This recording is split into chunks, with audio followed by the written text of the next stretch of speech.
On time, kinda. Sorta. Wiggy, why do we call this Jabroni Talk again? Because you're the biggest jabroni I know. And what better way to name the show after you? Okay, so it's basically just 25, 30 minutes of me and Wiggy rapping with you. You want to join us, the fan line in the upper right-hand corner of your screen. Treat it like a talk radio show. Simple as that. You get to talk to us on your smartphone, and it's a video talk show. So on whatever you want, anything from the week, anything that's on your mind, anything you want to get to with Wiggy, with me, by all means, just have at it and pop you up as you come up. Again, that's the fan line in the upper right-hand corner of your screen. A few topics to get to with Wiggy first up, and we'll read your comments at the bottom of the screen, too, and respond to them as we go. But let's start with the Julian Edelman suspension. Wiggy, what do you think his chances are? That it gets overturned? It's very difficult because when you think about it, I think that Richard Sherman was the only guy that had his suspension cut in half to 2. So it's very unlikely that they overturn it. But I think he has a case a little bit because they don't even they initially didn't know what the substance that they tested for. They had never seen it before. So I think he has a chance there. And then he said with the documents and just his test, the way it was handled. But at the end of the day, man, the NFL, they listen, it's hard to get over on them boys. If they do anything, they might cut it down to 2 games, maybe 3. Okay, but be honest. Do you ever believe these guys are innocent? I mean, everyone appeals in every sport. It's not just football. It's every sport they appeal. Every sport they say they didn't do it. Every sport they say it's a tainted supplement. It's something I bought over the counter. It's the test. Almost no one just cops to it. So you believe anyone? Do you know anyone that actually had a false positive and didn't deserve to get rung up who got rung up? I mean, I didn't know anybody, but I do believe guys because there's so much stuff that you don't know about as far as what's the banned substance and what's on it, some of the stuff. And I think sometimes players, they might be taking something, whether it's and not in Julian Edelman's case, but if it's a fat burner or something like that, they might be taking something and not realize or not know that there's a substance that's in there that's banned. So I think there are guys that they get busted and they didn't realize they were taking some type of substance. Now, there are a lot of guys who take stuff and they know and they try to get over. But at the end of the day, I believe there's guys who have been suspended and they didn't realize that they didn't know what they were taking, or maybe they didn't even know that it was in there. Do you know what I think, Wiggy? And this isn't a personal indictment, and I'm not talking about you, although I guess maybe I am. I don't know. But this is how I really feel. I think everyone in the NFL is on something. Every single person. Just let me finish my statement. Let me tell you, because I know. I don't know. That's a dumbass statement, though. Well, let me finish it. Half dozen to a dozen guys who played at all sorts of different levels of college football, whether it be Division III college or UMass college, or who never made it to the NFL, but just played low-level college football. I know about a half dozen guys. Every single one of those guys that I have asked has told me that I did it, meaning the person I was talking to, and everyone on my team did it, okay? So they have no reason to lie to me. It's not for, a show or anything. They're just shooting the shit with someone that I know who played low-level college football. They say, yeah, we did it. Everyone on the team did it. You had to do it. So my feeling is if you had to do it for Division, you had to do it for UMass. How the hell are you playing in the NFL if you're not doing it? So now go ahead. I call bullshit on that one. Massive bullshit. I played 8 years in the NFL and never took anything. Good one, Wiggy. So you're telling me, good one. You're telling me that a guy like me who never took anything, right? I wasn't ripped and shredded and this, that, and the other, right? So I never had no crazy injury problems where I had to rush back from this. I could sit here and honestly tell you without a shadow of a doubt, I never took anything, and I've taken tons of tests. And so the thing about it, that's the problem with guys like you. That's why this show's called Jabroni Talk, is because of idiots like yourself that make blanket statements saying that, that's like me saying that all police officers that are racist towards black people because of a few bad apples. No, don't sit back now and pull out from it. That's what you're saying. And I'm telling you, there are a lot of people that played in the NFL that didn't take nothing. Myself, I was one of them. And to say everybody's on something, that's the biggest bunch of BS. And I hate when guys say that because they just making assumptions because they see a couple guys get popped, or because they weren't good enough athletes and they weren't good enough to play at that level. So they're saying, oh, everybody got to be on something. No, I don't mean to diminish your athletic ability. No, I'm not saying that. But that's when guys say that, that's the way it is. If you say that you believe that 95% of guys are taking something. 98. All right, 98% of guys are taking something. That's dumb as shit to say. That's like I just said, that's no different than me going that 98% of white cops don't like black people. That's stupid. I'm not comfortable with that analogy. We're talking sports. You're talking what do you mean? That's an analogy. When you make a dumbass analogy, then guess what? You got to live with it. And that's stupid for what you said.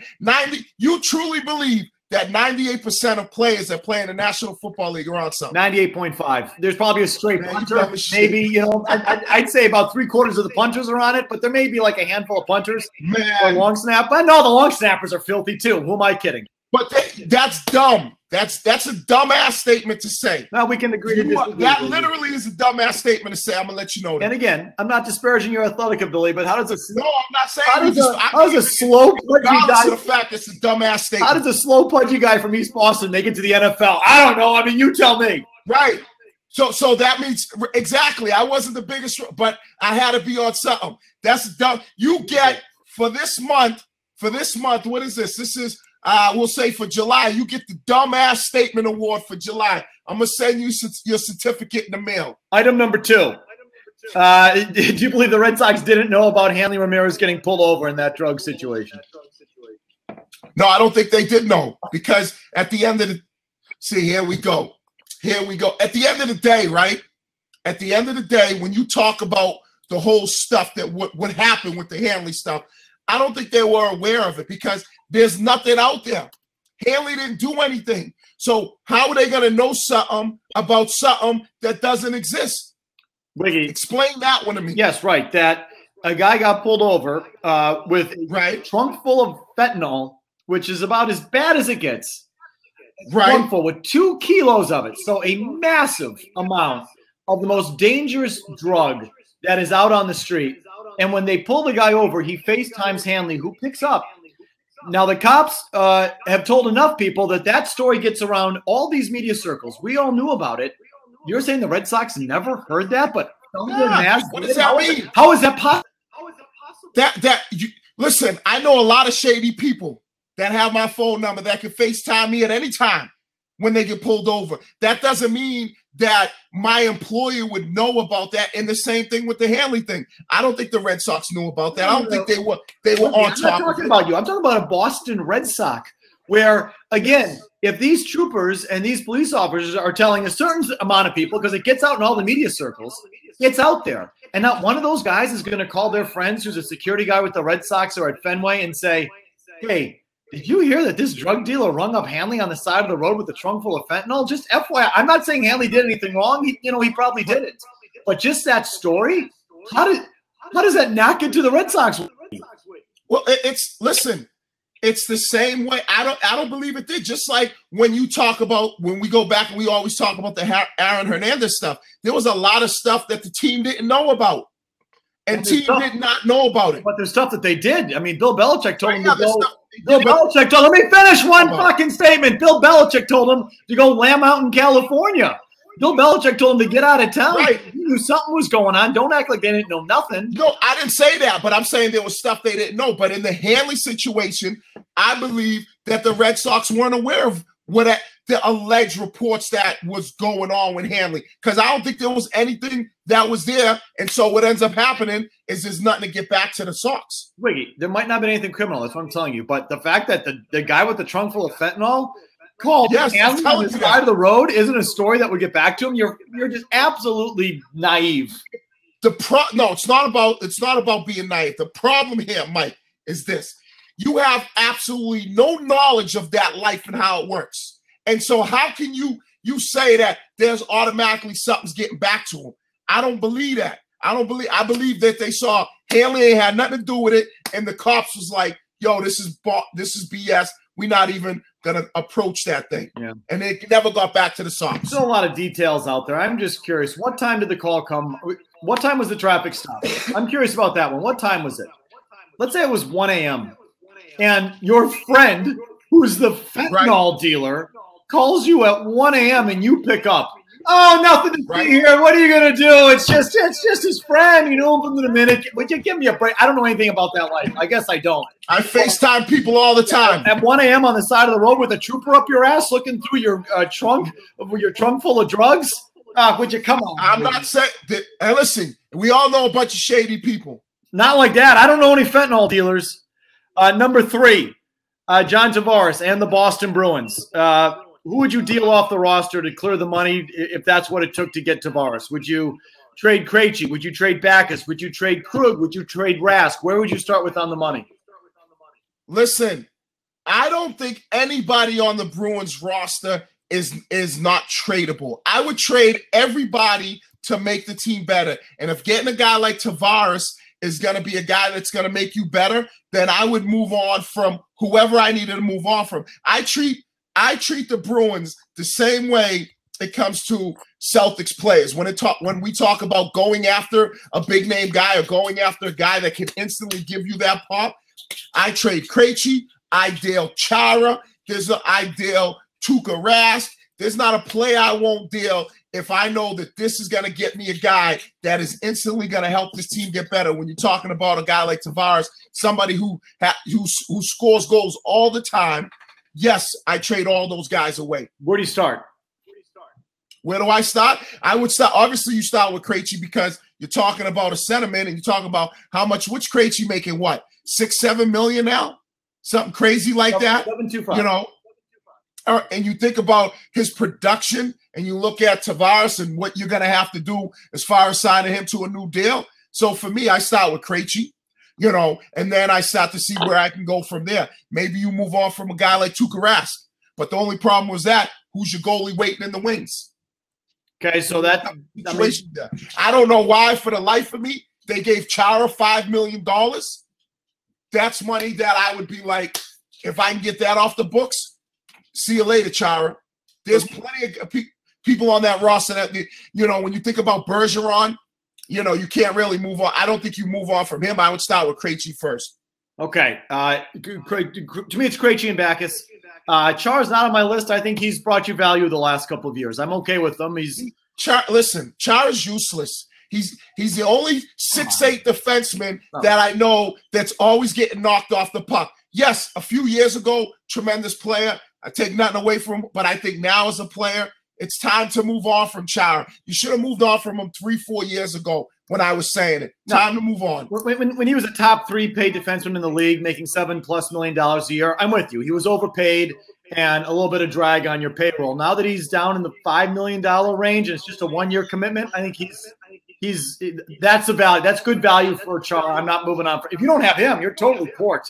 Well, no, I'm not saying, but if you move on from him, you replace him with somebody else. I'm saying $5 million. I think you can find another guy that's more valuable than him at that price. Steve in the comments says he wouldn't mind moving on from DeBrusk or Pasternak, and that's not the point. Pasternak makes good money, but he's a star. I mean, what are you talking about? And DeBrusk is $800,000 or whatever. No, you need as many of those guys on your roster as possible. I think that's kind of dumb, Steve. You start at the top of the roster with the guys who are overpaid.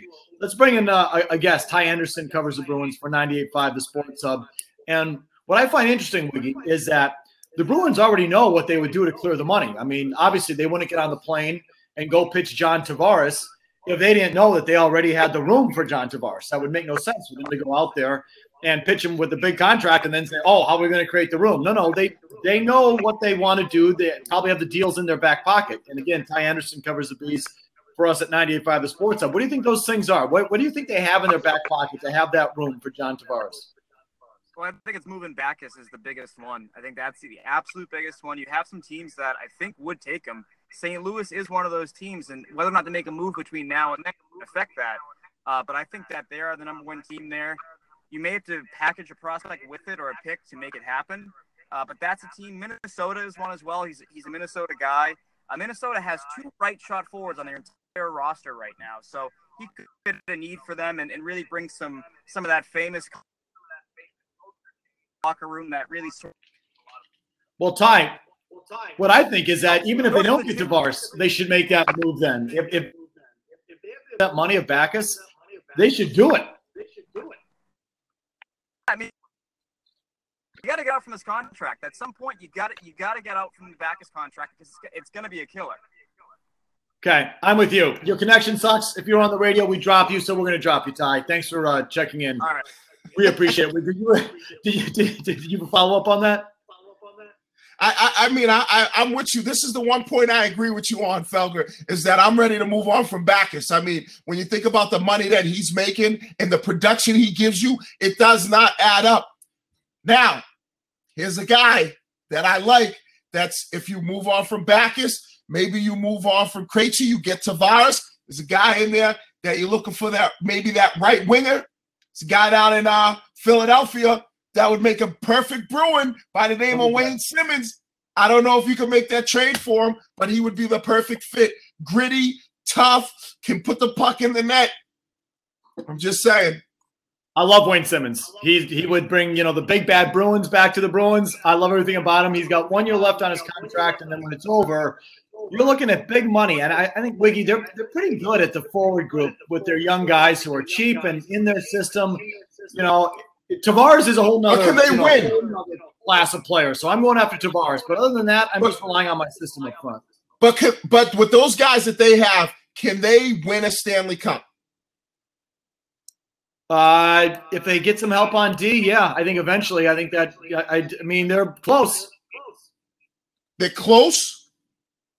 Yeah, I think they're in the top. I think they're a top 10 team in the league. Yeah, but I still think they're 2 players away from winning a Stanley Cup, and those being 2 top-end elite players. And I just feel like that's what you have to go after if you're the Bruins. And that's being, when you talk about a defenseman, I don't know who that could be. And same way with the forward position. That's why I do like the Tavares thing. But I don't know if they're that close. I mean, they are a playoff team, but are they a Stanley Cup contender? I'm not sure about that. Okay, Stephen Carver, who said he wouldn't mind moving on from Pastrnak or DeBrusk, he's going to jump on and he wants to defend himself. I think that's from the good young players. That's the whole point. That's how you build a team, through good young players. And with DeBrusk, you have good cost control, and Pasternak's contract isn't high. I never said that. I said I wouldn't move on from those guys. Those are the last guys. No, you're good. So right. I misread it. You're right. You wouldn't.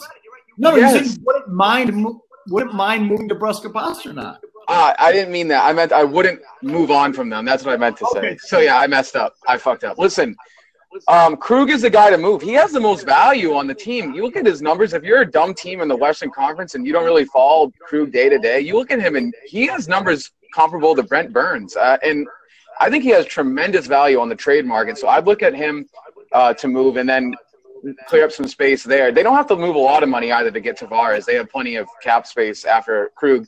And Wiggy, Vegas has the Bruins right now as the number 1 team as the best odds to win the Cup next year. I don't agree with that, but they're up there, Wiggy. You got to hop on the wagon.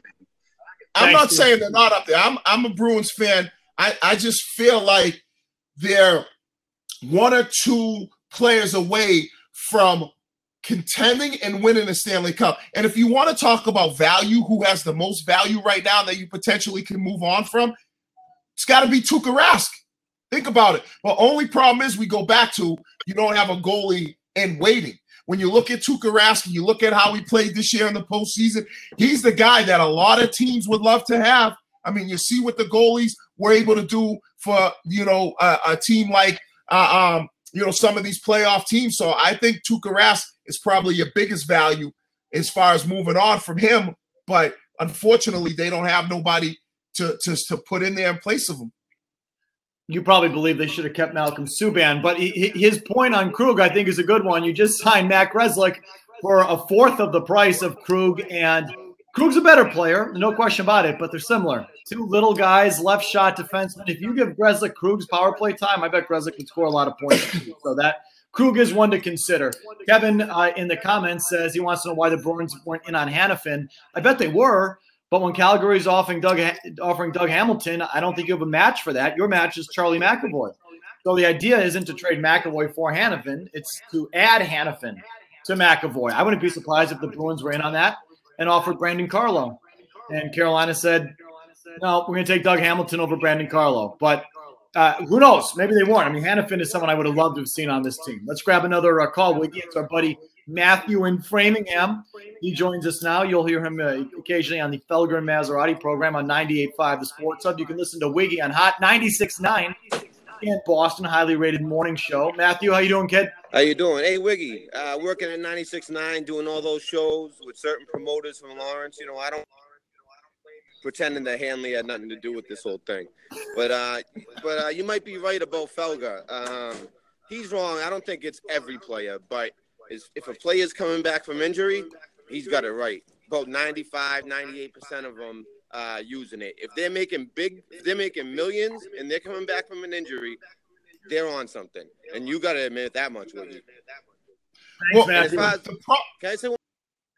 the problem is this. This is why people don't – this is the PED problem that people don't realize, okay? And when they say that – when you say 98% of the guys are on it, and he says 95 of the guys coming back from injury are on it, what people don't realize, it's so difficult to get by the PED testing because they can test you at – see that you don't even know. That's the problem. I do know. Victor Conte's talked about it a lot. The clears your system in like 12 hours.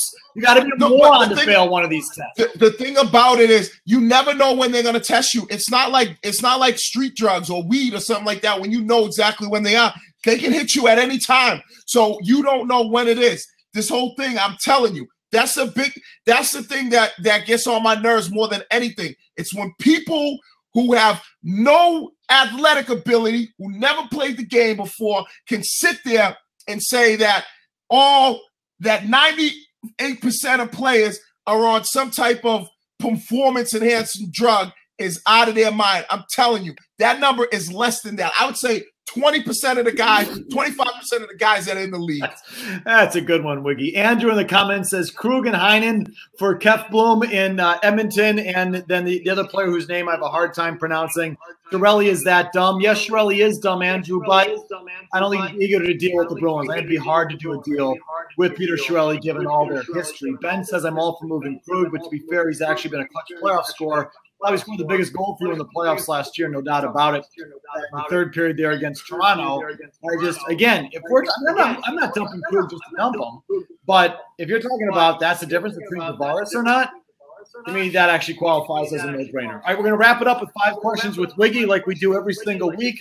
Some of these get a little off the wall. If you want to ask Wiggy, the thing is he's got an opinion on everything, as you can tell. Most of them are wrong. He's got an opinion on everything. So just fire off a question for Wiggy either in the comments or call us up, and we'll get it to you. But here's 5 questions with Wiggy. Another PED question, Wiggy. You ready? Of all the guys you played against in the NFL, who you knew or thought were on PED, who was the most obvious? Who were you most suspicious of? When you went against this guy or saw this guy, you were like, come on, man. Well, I never knew anybody personally. That's the honest opinion. I didn't know it. You gotta listen. This is what you don't understand. Unless you're cool with somebody like that, unless you are really, really cool with a person, they're not gonna tell you that they taking stuff like that. It's just not. They're not gonna happen. I don't know how you operate, but people just don't walk around in the locker room like, "Yo, I'm on PEDs. Anybody want some? Yo, anybody want them? I'm on them. Hey, who's down? You want to take some of this Winstrol I got?" They don't do that. So unless you was real tight with a dude, he's not going to confide in you. So I never knew anybody personally. Who were you suspicious of? Who was I suspicious of? I would have to say Andy Katzenmoyer. The big dog.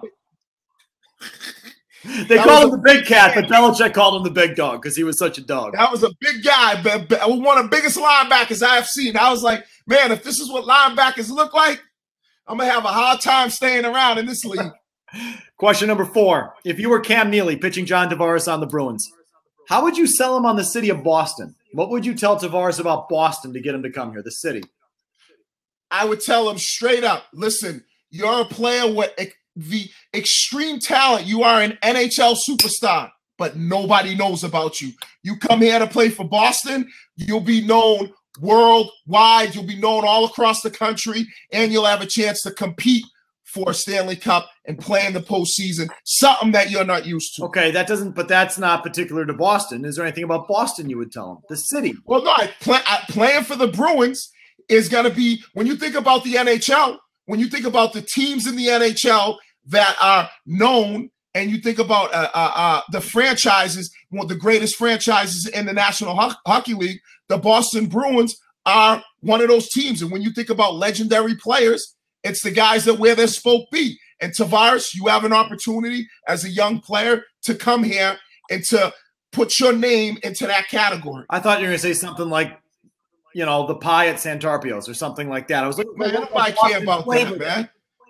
No. I'm trying to get a guy. You gotta play to his ego. Okay. Question number 3. I know you don't believe in soccer as a big-time sport, but let me ask you this. Do you think there's any sport that will ever challenge in our lifetime the Big Four in the U.S.? What's the 5th sport that has a chance to challenge to get into the top 4? You think there are any? No, not a sport. Lacrosse? Nope, not one. Lacrosse, auto racing, golf, and nothing.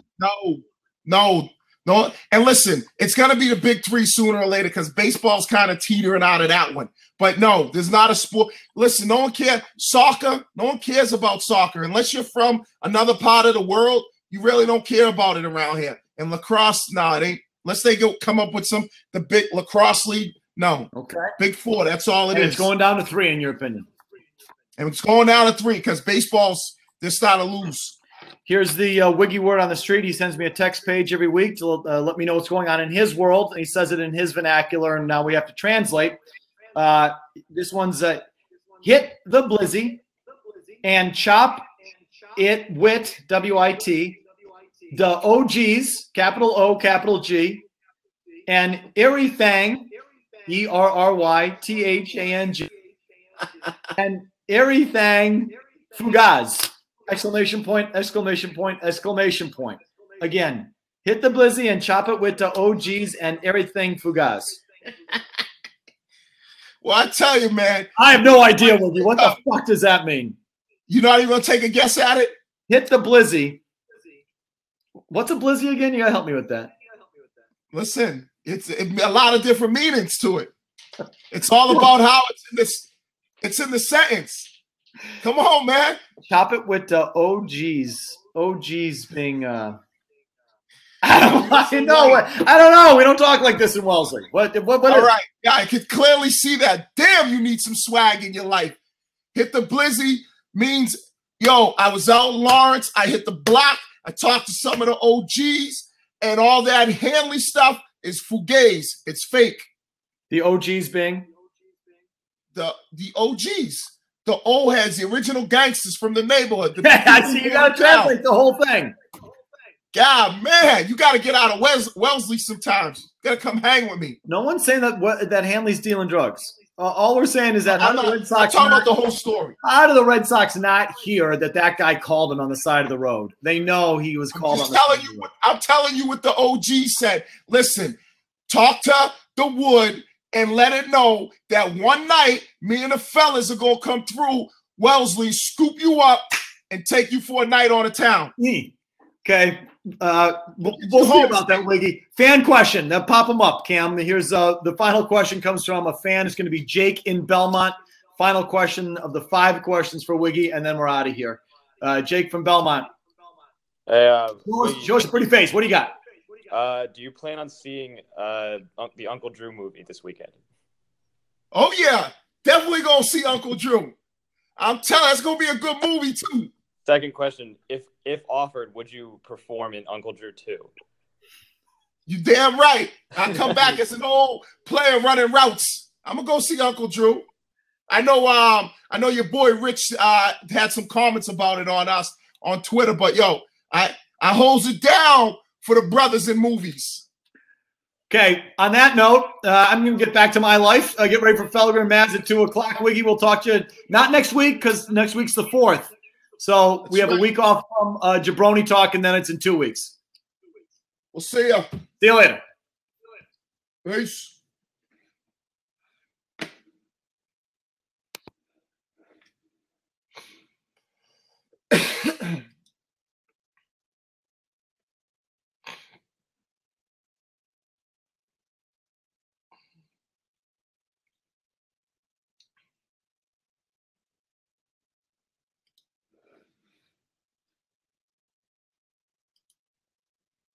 Yeah.